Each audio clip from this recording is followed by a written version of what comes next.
আসসালামু আলাইকুম রহমতুল্লাহ। আমাদের অনেকেরই পায়খানা ক্লিয়ার হয় না, কোষ্ঠকাঠিন্য সমস্যা দেখা দিচ্ছে। পায়খানায় বসলে দীর্ঘ টাইম পেশাব দিয়ে বা চাপ দিয়ে পায়খানা করতে হয়, অনেক কষ্ট হয়ে থাকে।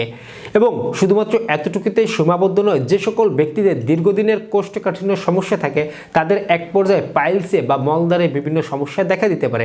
পাশাপাশি উপর থেকে আপনার চেহারার লাবণ্যতা উজ্জ্বলতা নষ্ট হতে পারে, শরীর দুর্বলতা দেখা দিতে পারে, আস্তে আস্তে আপনাদের অল্প বয়সে একটা বয়স্ক ছাপ চলে আসতে পারে। কারণ পায়খানা যদি আপনার ক্লিয়ার না হয়, আপনার স্বাস্থ্য ভালো থাকবে না, ভালো করে খাবার গ্রহণ করতে পারবেন না, ইভেন আপনার মেজাজের মধ্যে তাই খিটখিট একটা ভাব থাকতে পারে। খুবই সংক্ষিপ্তভাবে 5টি উপায়ে আপনার কোষ্ঠকাঠিন্য সমস্যা দূর করতে পারবেন। এবং এই 5টি উপায় সুস্থ এবং কোষ্ঠকাঠিন্যওয়ালা ব্যক্তি সবারই কিন্তু মেনে চলা দরকার, কারণ আমাদের শরীরকে সুস্থ রাখতে অবশ্যই 5টি বিষয় মানতে হবে। চলুন আমাদের ধারাবাহিকভাবে জেনে নিব। নাম্বার 1, কোষ্ঠকাঠিন্য সমস্যা দূর করার জন্য অন্যতম উপায় হচ্ছে আঁশ বা ফাইবারযুক্ত খাবার খাওয়া।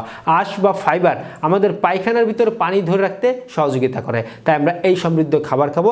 আঁশ বা ফাইবার সমৃদ্ধ খাবার সহজেই চেনার পর সবুজ শাক সবজি, রঙিন ফল, এগুলো কিন্তু আঁশ বা ফাইবার বা রঙিন সবজিগুলো কিন্তু আঁশ বা ফাইবারে ভরপুর। পাশাপাশি রয়েছে বিভিন্ন বীজ জাতীয় খাবারে আঁশ বা ফাইবার রয়েছে। ইসুপগুলোর ভুসিতে রয়েছে পর্যাপ্ত পরিমাণে আঁশ বা ফাইবার। আমরা প্রতিদিন 1 গ্লাস ইসুপগুলোর ভুসি খেতে পারি। যে সকল খাবারে আঁশ বা ফাইবার, ছোলা, বুট, ডাল, এই খাবারগুলো কিন্তু আঁশ বা ফাইবার রয়েছে, আমরা এই খাবারগুলো কিন্তু গ্রহণ করতে পারি। আঁশ বা ফাইবারযুক্ত খাবার গ্রহণ করে আমরা কোষ্ঠকাঠিন্য সমস্যা অনেক গুণে কমিয়ে আনতে পারি। নাম্বার 2তে হচ্ছে ব্যায়াম, শারীরিক এক্সারসাইজ বা ব্যায়াম। যদি আপনার কর্মস্থলে কোনো রকমের পরিশ্রম না থেকে বসে থেকে কাজ করতে হয় বা তেমন একটা পরিশ্রমের কাজ হয় না, আমাদের অবশ্যই ব্যায়াম করতে হবে। ব্যায়াম না করলে আমাদের শরীর স্বাস্থ্য ভালো থাকবে না এবং পেটের অবস্থাও ভালো থাকবে না।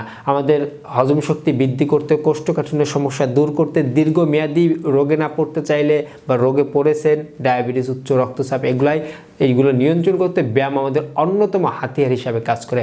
আমরা প্রতিদিন 20 থেকে 30 মিনিট ব্যায়াম করব।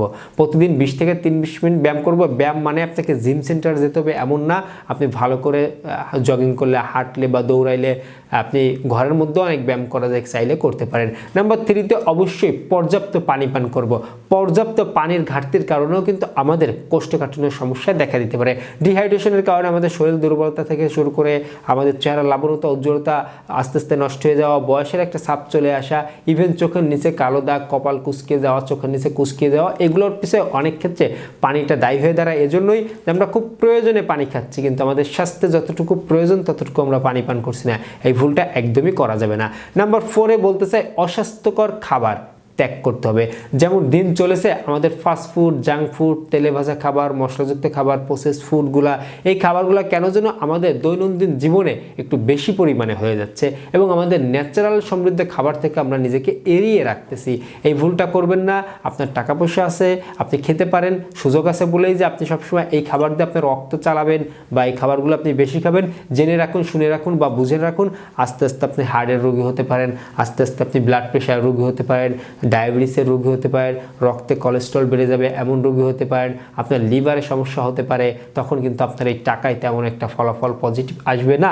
এজন্য আমরা অতিরিক্ত ফাস্টফুড, জাঙ্ক ফুড, বারংবার ভাজা তেলে খাবার, মশলাযুক্ত খাবার, প্রসেস ফুডগুলো থেকে আল্লাহ তাআলা যেন আমাদের সবাইকে একটু এড়িয়ে রাখার তৌফিক দেয়। অবশ্যই আমরা প্রাকৃতিক আল্লাহ তাআলা দেওয়া নিয়ামত খাবারগুলোই প্রাকৃতিকভাবে গ্রহণ করব, যাতে আমরা সুস্থ এবং সবল থাকতে পারি।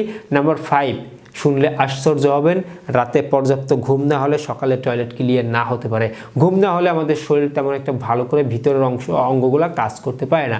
আমাদের অবশ্যই পর্যাপ্ত পরিমাণে ঘুম, পাশাপাশি টেনশন ফ্রি থাকা, এই 2টা জিনিস আমাদের অবশ্যই রাখতে হবে। শরীরকে সুস্থ রাখতে, চেহারার লাবণ্যতা উজ্জ্বলতা ধরে রাখতে এবং আমাদের কোষ্ঠকাঠিন্য সমস্যা দূর করতে রাতের ঘুম এবং অবশ্যই আমাদের টেনশন ফ্রি থাকা দরকার রয়েছে। তাহলে ইনশাল্লাহ আমাদের শরীর সুস্থ থাকবে।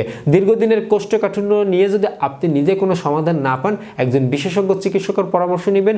এই ক্ষেত্রেও অনেক ক্ষেত্রে আমাদের ভিতরের কিছু প্রবলেম হয়ে দাঁড়াতে পারে, কিন্তু আমি মনে করি যে নর্মালি এই 5টি নিয়ম মেনে চললে সবারই কোষ্ঠকাঠিন্য সমস্যা দূর হয়ে যেতে পারে। সাথে সাথে একটি খাবার আপনারা গরম পানিও কিন্তু পান করতে পারেন। একটু উষ্ণ গরম পানি পান করলেও কোষ্ঠকাঠিন্য সমস্যা অনেক গুণে কমে আসে। এটা আপনারা সকালেই উষ্ণ গরম পানি পান করতে পারেন। সবাই ভালো থাকবেন, সুস্থ থাকবেন, সকলে সুস্বাস্থ্য কামনায় আজকের মতো এখানেই শেষ করছি। ধন্যবাদ সবাইকে।